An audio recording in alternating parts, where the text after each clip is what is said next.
Para compreender o surgimento do nazismo e a sua posterior disseminação por toda a Alemanha, é necessário entender o contexto do país e do mundo naquela época. Após a Primeira Guerra, a Europa viveu uma época em que se delineava uma grande crise social, política e também econômica. No plano político, a Europa começou a sofrer uma verdadeira crise de valores, em meio às desilusões de um continente destruído. O comunismo, fascismo e nazismo começaram a atrair boa parte da população. Os tratados que deram fim à Primeira Guerra implantaram um sentimento de ódio e vingança, que algumas décadas mais tarde prepararam o palco de uma nova guerra. Mas afinal, o que é o nazismo? O nazismo nada mais é do que um regime totalitário de ideologia fascista encabeçado pelo Partido Nazista na Alemanha, durante os anos de 1933 a 1945.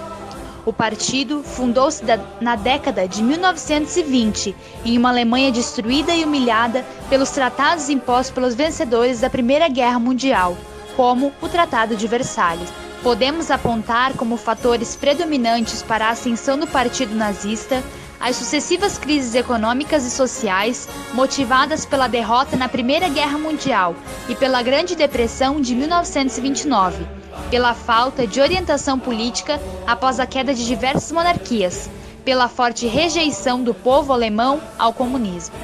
A reorganização política da Alemanha após a Primeira Guerra ficou conhecida como a República de Weimar, onde foi elaborada a Constituição que deu as novas diretrizes políticas ao país e se articulou o nazismo.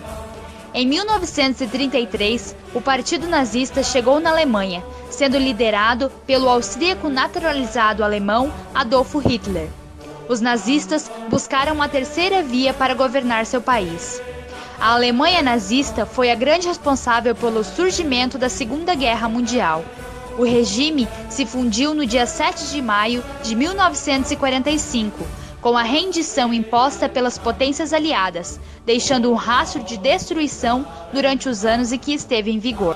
O totalitarismo é um dos seus principais fundamentos, na ideia em que o Estado controla tudo e todos, e o chefe de Estado tem poder total sobre o país.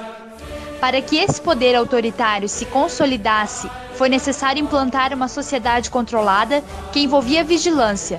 Todos se vigiavam e se sentiam vigiados.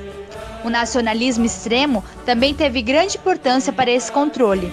A ideia de que havia um poderoso inimigo externo tornou-se um ótimo argumento para unir a sociedade em prol da causa em comum. A base da defesa nazista era a supervalorização da nação e a imagem de Adolf Hitler como materializador dos desejos coletivos. Esse sistema foi violentamente racista.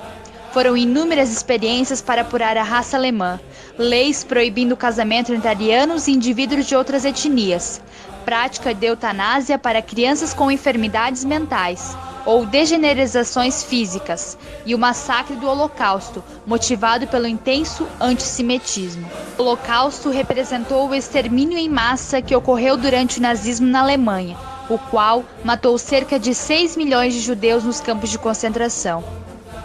Os campos de concentração representam os locais onde eram exterminadas as pessoas que para Hitler eram considerados de raça inferior, onde eram mortos nas instalações de gás, especialmente criadas para aquele fim. Todo o sistema educacional deve ter como objetivo dar às crianças de nosso povo a certeza de que são absolutamente superiores aos outros povos. O governo passou a controlar mais intensamente o setor educacional, obrigando os professores a aprender e a ensinar os princípios nazistas, a inscreverem-se na Liga Nazista dos Docentes e a prestar juramento de fidelidade ao famoso Hitler. Além das escolas, a doutrina nazista era difundida por meio de diversas associações educativas, como a Juventude Hitlerista, que organizava entre os jovens alemães diversas competições esportivas, reuniões políticas e exercícios de preparação para a guerra.